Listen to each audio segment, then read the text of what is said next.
Jim, what's your base case? I mean, I hate to ask this. Are we looking at the small cap, the high tax stocks? I mean, is this how you have to start looking at tax reform again?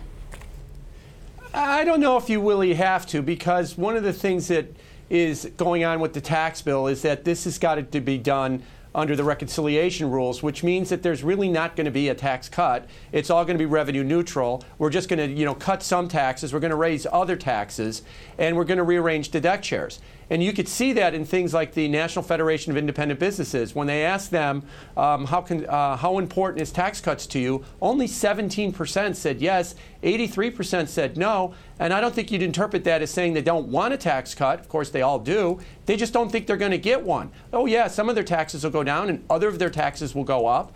And at the end of the day, they're going to pay the same amount. They're just going to pay it in different ways. Okay, fair. David Rosenberg? Well, I don't think when anybody's talking about, we're all talking about, tax reform, it's really about tax stimulus, 8th year of an expansion with a 4% unemployment rate, and you have the Fed raising rates and flattening the yield curve. Nobody looks back to 1981 when Ronald Reagan cut the top marginal personal rate from 70% to 50%.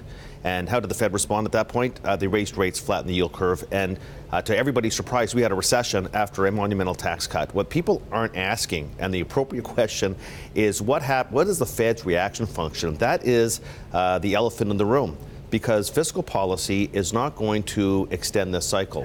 Monetary policy has a much more powerful influence on the contours of the business cycle and the economy than fiscal policy does. We already know that the Fed's going to raise rates at least 3 more times without fiscal stimulus. Mm-hmm. So if they try and engage in fiscal stimulus at this stage of the cycle, the question is, how's the Fed going to react? I think people should go back to the 1981 experience when they caught flat-footed that in the face of a huge tax cut, Fed policy produced a 6-quarter recession.